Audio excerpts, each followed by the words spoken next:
ನೀವು ಅಪ್ಪ ಅಮ್ಮನ ವಿಷಯದಲ್ಲಿ ತುಂಬ ಎಮೋಷನಲ್ ಆಗ್ತೀರಾ, ಯಾಕೆ? ನಿಮ್ಮ ಅಪ್ಪ ಅಮ್ಮ ಅವರು ಎಷ್ಟು ಕಷ್ಟಪಟ್ಟಿದ್ದಾರೆ ನಿಮ್ಮ ಬೆಳೆಸೋದಕ್ಕೆ? ಗಾರೆ ಕೆಲಸ ಮಾಡಿ ನನ್ನ ಸಾಕಿದ್ದಾರೆ ನಮ್ಮ ಅಪ್ಪ ಅಮ್ಮ. ಹಂಗಾಗಿ ನಾನು ಸಾಯೋವರೆಗೂ ನಮ್ಮ ಅಪ್ಪ ನಮ್ಮಮ್ಮನ ಬಿಟ್ಟು ಯಾವತ್ತೂ ಇರಲ್ಲ, ಯಾವತ್ತೂ ಇಲ್ಲ. ಇವಾಗ ಹೆಣ್ಮಕ್ಳು ಹುಟ್ಟಿದ್ರೆ ದರಿದ್ರ, ಈ ಥರ ಹೆಣ್ಮಕ್ಳು ಒಬ್ಬರೇ ಒಂಟಿಯಾಗಿ ಓಡಾಡೋಕ್ಕೂ ಆಗ್ತಾ ಇಲ್ಲ ಅಂತ ಒಂದು ಪರಿಸ್ಥಿತಿ ಬಂದಿದೆ. ಈಗ 10 ರೂಪಾಯಿ ಎಕ್ಸ್ಟ್ರಾ ಅಮೌಂಟ್ ಹಾಕ್ಬಿಟ್ಟು ಹೋಗ್ತಾರೆ. ಹೆಣ್ಮಕ್ಳಾಗಿ ನೀವು ಇಷ್ಟು ವರ್ಷದಿಂದ ನಿಮಗೆ ಹೆಣ್ಮಕ್ಳು ಇದ್ಕೊಂಡು ನೀವು ಜೀವನ ಮಾಡ್ತಾ ಇದ್ದೀರಲ್ಲ ಅಂತ ಹೇಳ್ಬಿಟ್ಟು ತುಂಬ ಸಪೋರ್ಟ್ ಆಗಿದ್ದಾರೆ. ಒಬ್ಬೊಬ್ರು ಗಂಡಸರುಗಳು ಸಪೋರ್ಟ್ ಆಗಿದ್ದಾರೆ. ಒಬ್ಬೊಬ್ರು ರೋಡಲ್ಲಿ ಹೋಗ್ಬೇಕಂದಾಗ ಅಯ್ಯೋ ಇಲ್ಲೋಡು ಈ ಹುಡುಗಿ ಆಟೋ ಓಡಿಸ್ತಾಳೆ ಇವು ಅಂತ ಅಂದಿದ್ದಾರೆ. ಒಬ್ಬರು ಆಟೋ ಡ್ರೈವರ್ಗಳು ಕೆಟ್ಟದಾಗಿ ಮಾತಾಡಿದ್ದಾರೆ. ಕೆಟ್ಟದಾಗಿ ಮಾತಾಡೋರಿಗೆಲ್ಲ ನಾವು ತಲೆ ಕೆಡ್ಸ್ಕೊಳ್ಳೋದಿಲ್ಲ. ಏನಂತ ಮಾತಾಡ್ತಾರೆ ಅವರು? ನಿನ್ಗೆ ಯಾಕಮ್ಮ ಬೇಕು, ಆಟೋ ಓಡಿಸ್ತೀಯಾ, ಮನೇಲಿ ಮುಸ್ರೆ ತೊಳ್ಕೊಂಡಿರೋದಲ್ವಾ ಅಂತಾರೆ. ನಾವು ಯಾಕೆ ಮುಸ್ರೆ ತೊಳ್ಕೊಂಡಿರ್ಬೇಕು? ನಮ್ಮ ಗಾಡಿ, ನಮ್ಮ ಬಂಡವಾಳ, ನಮ್ಮ ಜೀವನ, ನಮ್ಮ ಇಷ್ಟ. ನಾವು ಅಂಥವ್ರಿಗೆಲ್ಲ ತಲೆ ಕೆಡ್ಸ್ಕೊಳ್ಳೋದು. ಆಯ್ತು ಹೋಗಪ್ಪ ಅಂತ ಹೇಳ್ತೀವಿ. ಆಮೇಲೆ ನೋಡ್ಬಿಟ್ಟು ಬೇಕು ಅಂತ ಸೈಡಿಗೆ ಬಂದು ಚೋಕ್ ಕೊಡೋದು ಆ ಥರ ಎಲ್ಲ ಮಾಡ್ತಾರೆ. ಆ ಥರ ಎಲ್ಲ ಮಾಡ್ತಾರೆ. ನಾವು ತಲೆನೇ ಕೆಡ್ಸ್ಕೊಳ್ಳಲ್ಲ. ಯಾಕೆ ತಲೆ ಕೆಡ್ಸ್ಕೋಬೇಕು? ಹೊಡಿ ಗೋಲಿ ಅಂತ ಅಂದ್ಬಿಟ್ಟು ಅವ್ರ ಕೇರೆ ಮಾಡ್ದಂಗೆ ಹೋಗ್ಬೇಕು. ಅಂದ್ರೆ ಇರ್ತಾರೆ ಅಂತ ಕಲ್ಲು ಮುಳ್ಳುಗಳು ನಮ್ಮ ಜೀವನದಲ್ಲಿ ಇದ್ದೇ ಇರುತ್ತೆ. ಅವನ್ನೆಲ್ಲ ದಾಟ್ಕೊಂಡು ಹೋಗೋದೇ ನಮಗೆ ದೊಡ್ಡ ಟಾಸ್ಕ್. ಅದು ನೀವಂತ ಒಂದು ಟಾಸ್ಕ್ನ ನಿಭಾಯಿಸ್ತಿದ್ದೀರಾ. ಹೆಂಗೆ ನೈಟ್ ಹೊತ್ತೆಲ್ಲ ಆಟೋ ಓಡಿಸ್ಬೇಕಾದ್ರೆ ಸೇಫ್ ಇರುತ್ತಾ? ಸೇಫ್ ಇದೆ. ನಮಗೆ ಆ್ಯಪ್ ಕಡೆಯಿಂದ ಸೇಫ್ ಇದೆ. ಲೈವ್ ಲೊಕೇಶನ್ ಇರುತ್ತೆ. ಸೇಫ್ ಇದೆ, ಏನು ಪ್ರಾಬ್ಲಮ್ ಆಗಿಲ್ಲ. ಮತ್ತು ನಾನು ಬೆಳಗ್ಗೆ ಟೈಮ್ ಮಾತ್ರ ಸಿಟಿ ಸೈಡ್ ಇಡ್ತೀನಿ. ಜಯನಗರ, JP ನಗರ, ಮಾರತಳ್ಳಿ, ಹೆಬ್ಬಾಳ, ಯಲಹಂಕ ಆ ಕಡೆ ಸೈಡ್ ಇಡ್ತೀನಿ. ಒಂದು 7 ಗಂಟೆ ಮೇಲೆ ಜಾಲಲಿ ಕ್ರಾಸ್, ಯಶವಂತಪುರ, ನೆಲಮಂಗಲ ಈ ಕಡೆ ಸೈಡ್ ಇಡ್ತೀನಿ. ನಿಯರ್ ಬೈ ಮನೆಗೆ ಹತ್ರ ಮಾಡಿಕೊಂಡೆ ಡ್ಯೂಟಿ ಮಾಡ್ತಾ ಇರ್ತೀನಿ. ಹಂಗಾಗಿ ಏನು ಪ್ರಾಬ್ಲಮ್ ಇಲ್ಲ. ನಿಯರ್ ಬೈಲೇ ಹೊಡಿತಾ ಇರ್ತೀನಿ. ಬೆಳಗ್ಗೆ ಹೊತ್ತು ಮಾತ್ರ ಸಿಟಿಯಲ್ಲಿ ಹೊಡಿತೀನಿ. ಬೆಳಗ್ಗೆ ಹೊತ್ತು ಮಾತ್ರ ಸಿಟಿಯಲ್ಲಿ. ಅಂದರೆ ನಿಮಗೆ ಇವಾಗ ಗೌರ್ಮೆಂಟಿಂದನೂ ಕೂಡ ಈಗ ಎಲ್ಲ ಬಸ್ಸುಗಳು ಬಿಟ್ಬಿಟ್ರು, ಫ್ರೀ ಅದೊಂದು ನಮಗೆ ಬಿಸ್ನೆಸ್ಗೆ ತುಂಬ ತಲೆನೋವು. ಬಸ್ ಎಲ್ಲ ಫ್ರೀ ಬಿಟ್ಟವ್ರೆ. ಹಂಗಾಗಿ ನಮಗೆ ಬಿಸ್ನೆಸ್ ಸ್ವಲ್ಪ ಕಮ್ಮಿನೇ. ಅಂದ್ರೆ ಚೆನ್ನಾಗಿ ಅವಾಗ ಒಂದು ರೇಂಜಿಗೆ ಆಗ್ತಿದೆ, ಅದು ತೀರದ್ ಕಮ್ಮಿ ಆಗ್ತಿದೆ ಬಿಸ್ನೆಸ್. ಒಂದೊಂದು ದಿನ ಚೆನ್ನಾಗಾಗುತ್ತೆ, ಒಂದೊಂದು ದಿನ ಆಗಲ್ಲ. ಏನ್ ಮಾಡಕ್ಕಾಗಲ್ಲ. ದಿನ ಒಬ್ಬಟ್ಟು ತಿನ್ನಕ್ಕಾಗತ್ತೆ, ಒಂದಿನ ರಾಗಿ ರೊಟ್ಟಿನೂ ತಿನ್ಬೇಕಲ್ವಾ. ಹಂಗಾಗಿ ಏನು ಮಾಡಕ್ಕಲ್ಲ, ಅಡ್ಜಸ್ಟ್ ಆಗ್ತಾ ಇದೆ. ಒಂದಿನ ಜಾಸ್ತಿ ಆಗುತ್ತೆ, ಒಂದಿನ ಕಮ್ಮಿ ಆಗುತ್ತೆ. ಅಡ್ಜಸ್ಟ್ ಮಾಡ್ಕೊಂಡು ಹೋಯ್ತಾ ಇದೀವಿ. ದಿನಕ್ಕೆ ಎಷ್ಟು ದುಡಿಬೋದು ನೀವು? ಡೈಲಿ 1,000 ಕಷ್ಟಪಟ್ಟು ದುಡಿತೀವಿ. ದುಡಿಲ್ಲ ಅಂದ್ರೆ ಮನೆಗೆ ಹೋಗಲ್ಲ ನಾವು. 1,000 ಆಗೋವರೆಗೂ 10 ಗಂಟೆ ಆದ್ರೂ ಹೋಗಲ್ಲ. ಯಾಕಂದ್ರೆ ಗಾಡಿ EMI, ಮತ್ತೆ ಮನೆ ಲೋನ್ಗಳು, ಮನೆ ಬಾಡಿಗೆ, ಅದು ಇದು ಎಲ್ಲ ರೆಂಟ್ ಎಲ್ಲ ಇರುತ್ತಲ್ಲ. ಹಂಗಾಗಿ ದಿನ 1,000 ರೂಪಾಯಿ ದುಡಿಲೇಬೇಕು. ಹಂಗೂ ಒಂದೊಂದು ದಿನ ಆಗೋದೇ ಇಲ್ಲ. ಒಂದು 500 ತುಂಬ ಬೇಜಾರಾಗುತ್ತೆ. ಮಾರನೇ ಬೆಳಿಗ್ಗೆ ಒಂದಿನ ಅಡ್ಜಸ್ಟ್ ಮಾಡ್ಕೋತೀವಿ. ಎಷ್ಟು ಕಮಿಟ್ಮೆಂಟ್ ಇದೆ? ಯಾವ್ದಕ್ಕೆ ಎಷ್ಟೆಷ್ಟು ಕೊಡಬೇಕು ನೀವು? ಎಷ್ಟು ದುಡಿತೀರಾ? ಎಷ್ಟು ಉಳಿಯುತ್ತೆ ಮನೆಗೆ? 1 ರೂಪಾಯಿ ಉಳಿಯಲ್ಲ ಮನೆಗೆ. ದುಡಿಯೋದೆಲ್ಲ EMI, ಲೋನು, ಚೀಟಿ, ಅದು ಇದು ಅಂತ ಕಟ್ಕೊಂಡು ಹೋಗ್ತಾ ಇರ್ತೀವಿ. ಸದ್ಯಕ್ಕೇನು ನಮ್ಮದು ಅಂತ ಸೇವಿಂಗ್ ಏನು ಮಾಡ್ತಾ ಇಲ್ಲ. ಮುಂದೆ ನೋಡಬೇಕು.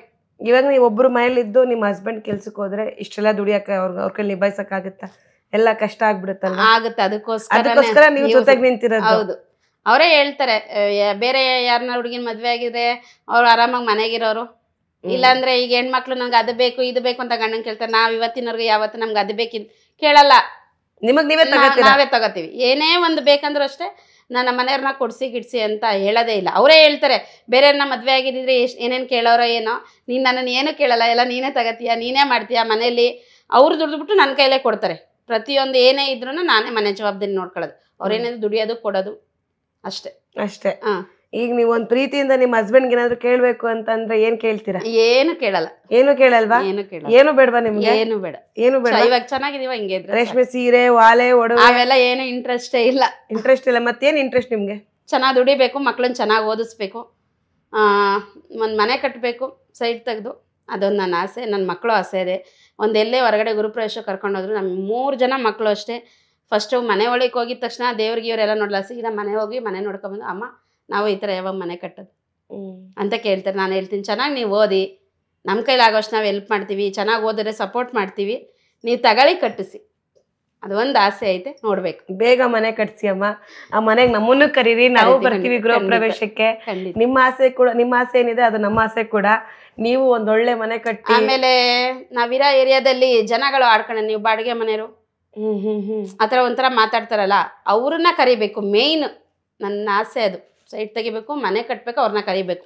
ನಾವು ಬಾಡಿಗೆ ಮನೆಯವರಲ್ಲ, ನಾವು ಸ್ವಂತ ಮನೆಯವರು ಅಂತ ತೋರಿಸ್ಬೇಕು.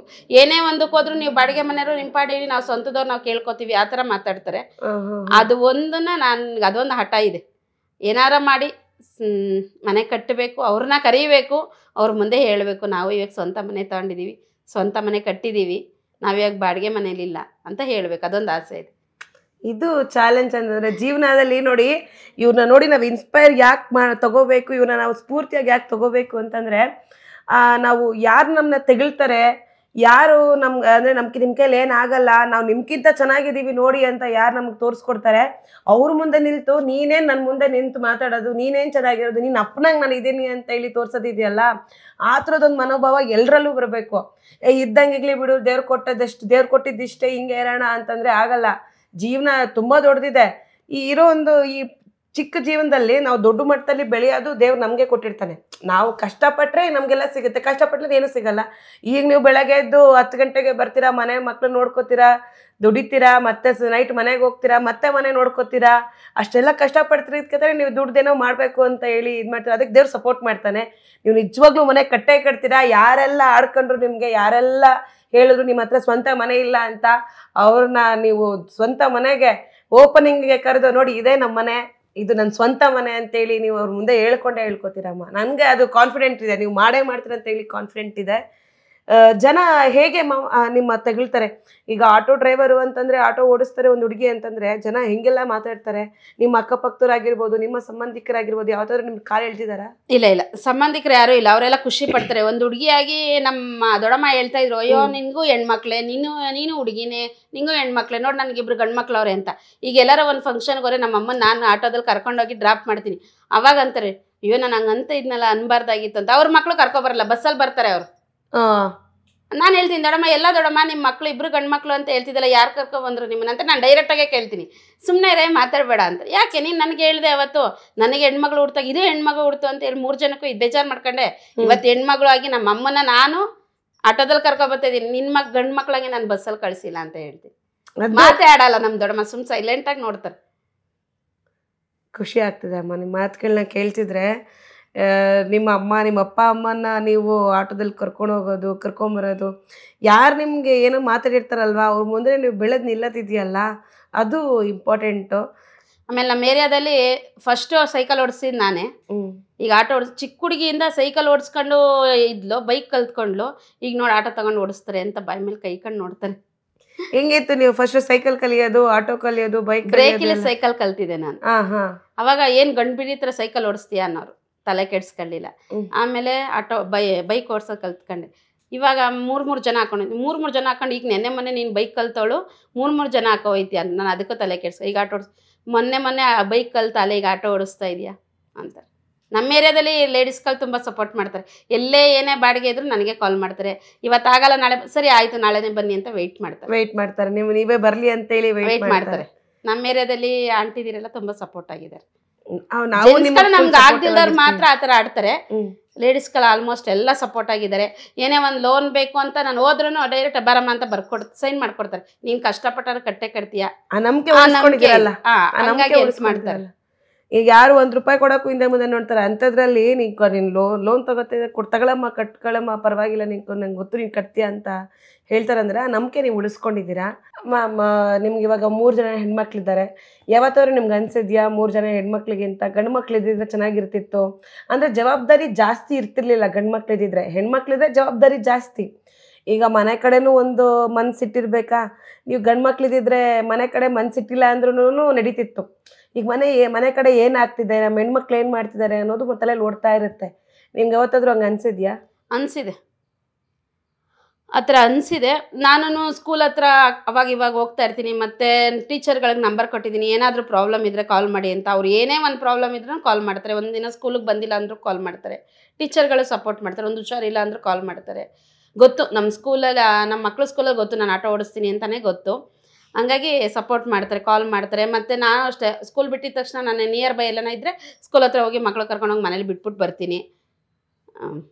ಅವರು ಅದೇ ಯಾಕಂದ್ರೆ ಆಗ ಟೈಮಲ್ಲಿ ನಾನು ಟೈಮ್ ಕೊಡ್ತಾ ಇದ್ದೀನಿ.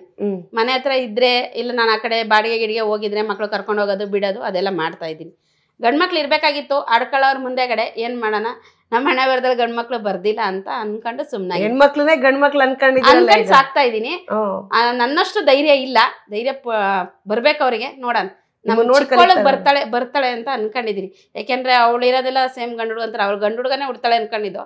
ಹೆಣ್ಮಗ ಆಗ್ಬಿಟ್ಟು ಅದು ಸಿಕ್ಕಾಪಟ್ಟೆ ಧೈರ್ಯ ಇದೆ ಅವಳಿಗೆ. ಗಂಡು ಮಗು ಥರನೇ ಬೆಳೆಸ್ತೀನಿ. ಮೂವರನ್ನ ಹಂಗೆ ಬೆಳೆಸ್ಬೇಕು ಅನ್ನೋ ಆಸೆ ಐತೆ. ನೋಡ್ಬೇಕು ಹೆಂಗ್ ಬೆಳಿತಾರೆ. 3 ಜನ ಹೆಣ್ಮಕ್ಳು ನಿಮ್ ತರನೇ ಆಗ್ಬೇಕು ಅಂತ ನನ್ನ ಆಸೆ. ಯಾರು 3 ಜನ ಹೆಣ್ಮಕ್ಳು ಅಮ್ಮಂದು ವಿಡಿಯೋ ನೋಡ್ತಾ ಇದ್ರೆ, ಇಂಟರ್ವ್ಯೂ ನೋಡ್ತಿದ್ದೀರಾ, ನೀವು 3 ಜನ ಹೆಣ್ಮಕ್ಳು ಅಮ್ಮನ ಥರನೇ ಸ್ಟ್ರಾಂಗ್ ಆಗಿ ಗಂಡು ಮಕ್ಳ ಥರನೇ ಬೆಳೀರಿ. ನಿಮ್ಮ ಮನೆಯಲ್ಲಿ ಗಂಡು ಮಕ್ಳಿಲ್ಲ ಅಂತ ಕೊರತೆನೇ ಬರಬಾರ್ದು, ಗಂಡು ಮಕ್ಳಿಲ್ಲ ಅಂತ ಮಾತೇ ಬರಬಾರ್ದು. ನೀವೇ ಗಂಡು ಮಕ್ಕಳು, ನೀವೇ ಅಷ್ಟು ಜವಾಬ್ದಾರಿ ತೊಗೊಂಡು ಮನೆಯೂ ಕೂಡ ನಿಭಾಯಿಸ್ಕೊಂಡು ಹೋಗ್ಬೇಕು. ಅವ್ರು ಮಾಡ್ತಾರೆ. ನೀವೇ ಇನ್ಸ್ಪೈರು. ಇವಾಗ ನಿಮ್ಮನ್ನು ನೋಡಿ ನಾವು ಇಷ್ಟು ಖುಷಿ ಪಡ್ತಿದ್ದೀವಿ, ಕಲಿತಿದ್ದೀವಿ ಅಂದರೆ ಅವ್ರು ನಿಮ್ಮ ಜೊತೆಗಿರೋರೆ, ನಿಮ್ಮ ಮಕ್ಕಳೇ. ನಿಮ್ಮನ್ನು ನೋಡಿ ಅವ್ರು ಇನ್ನೂ ಜಾಸ್ತಿ ಕಲಿತಾರೆ. ನೀವು ಹಂಗೆ ಅನ್ಕೊಳ್ಳೋಂಗೆ ಇಲ್ಲ. ಗಂಡು ಮಕ್ಕಳು ಇದ್ದಿದ್ರೆ ಆಡ್ಕೊಳ್ಳೋರು ಮುಂದೆ ಚೆನ್ನಾಗಿರ್ತೈತಂತ. ಈಗ ಆಡ್ಕೊಳ್ಳೋರು ಮುಂದೆ ನಿಮ್ಮನ್ನೆಲ್ಲ ನಿಲ್ಸೋದು, ನಿಮ್ಗೆ ಗೌರವ ಕೊಡಿಸೋದು ಆ ಹೆಣ್ಮಕ್ಳೇ ಅಂತೇಳಿ ನನಗೆ ಸ್ಟ್ರಾಂಗಾಗಿ ಅನಿಸುತ್ತೆ. ನಿಮ್ಮ ಕನಸೇನಿದೆ ಅಮ್ಮ, ಅದು ನೆನಸಾಗಲಿ. ಒಂದೊಳ್ಳೆ ಮನೆ ಕಟ್ಟಿ ನೀವು ಆ ಮನೆಗೆ ನಮ್ಮನ್ನು ಕರಿಬೇಕು, ನೀವು ಮರಿಬಾರ್ದು. ಕರಿತೀವಿ.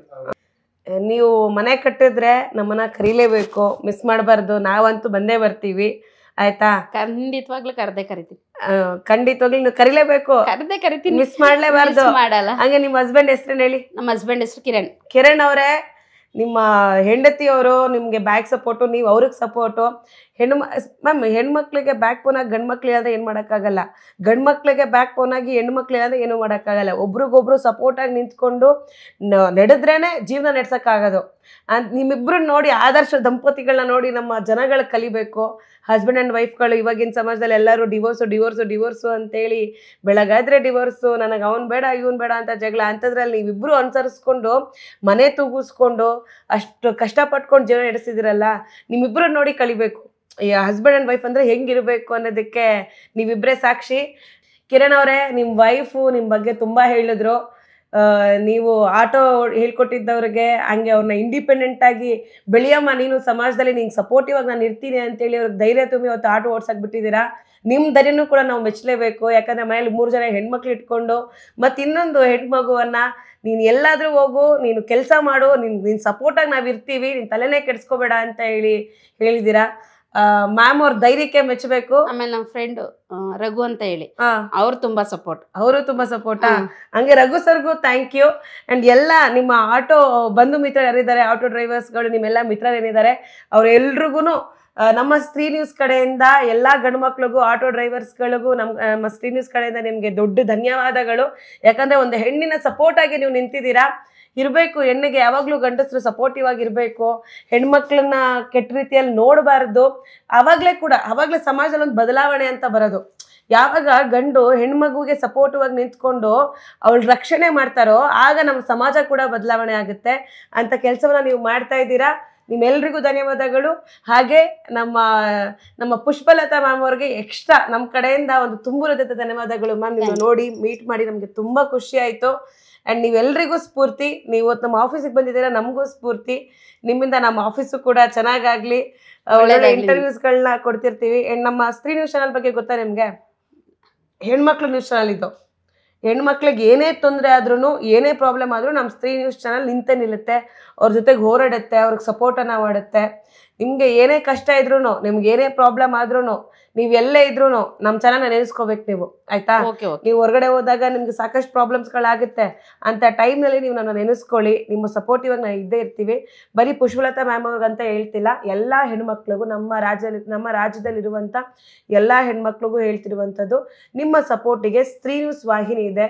ನೀವೆಲ್ಲೇ ಇದ್ರೂ, ಏನೇ ಪ್ರಾಬ್ಲಮ್ ಅಂತ ಆದ್ರೂ ಕೂಡ ನಮ್ಮ ಕೆಳಗಡೆ ನಿಮಗೆ ವಾಟ್ಸಪ್ ನಂಬರ್ ನಿಮ್ಗೆ ಡಿಸ್ಪ್ಲೇ ಆಗ್ತಿದೆ ನೋಡಿ, ಈ ನಂಬರ್ಗೆ ನೀವು ಕಾಲ್ ಆದರೂ ಮಾಡಿ, ಅಥವಾ ಏನಾದರೂ ಪ್ರಾಬ್ಲಮ್ ಆಗ್ತಿರೋದು, ಅಥವಾ ನಿಮ್ಗೆ ಯಾರಾದರೂ ಕಿರುಕುಳ ಕೊಡ್ತಿರುವಂಥ ವೀಡಿಯೋಸ್ಗಳಾದರೂ ನೀವು ನಮಗೆ ವಾಟ್ಸಪ್ಪಲ್ಲಿ ಕಳಿಸ್ಕೊಡಿ. ನಿಮಗೆ ನಾವು ನಮ್ಮ ಕೈಯಿಂದ ಎಷ್ಟಾಗುತ್ತೋ ಅಷ್ಟು ಹೆಲ್ಪನ್ನು ಮಾಡ್ತೀವಿ. ನಿಮ್ಮ ಸಪೋರ್ಟಿವ್ ಆಗಿ ನಾವು ನಿಂತ್ಕೋತೀವಿ ಅಂತ ಹೇಳ್ತಾ, ಆ್ಯಂಡ್ ಈ ಒಂದು ಇಂಟರ್ವ್ಯೂನ ಇಲ್ಲಿಗೆ ಎಂಡ್ ಮಾಡ್ತಿದ್ದೀನಿ. ಥ್ಯಾಂಕ್ ಯು ಮ್ಯಾಮ್, ನೀವು ನಮ್ಮ ಆಫೀಸಿಗೆ ಬಂದಿದ್ದು. ಆ್ಯಂಡ್ ಇಲ್ಲೇ ನಾವು ಒಂದು 2 ಅವರ್ ತಿಂದ್ಬಿಟ್ವಿ ನಿಮ್ಮದು. ಇದಾದ್ಮೇಲೆ ಮತ್ತೆ ಇವತ್ತು 1,000 ಮಾಡಲೇಬೇಕು ಅಂತ ಟಾರ್ಗೆಟ್ ಇಟ್ಕೊಂಡಿದ್ದೀರಾ? ಹೌದು.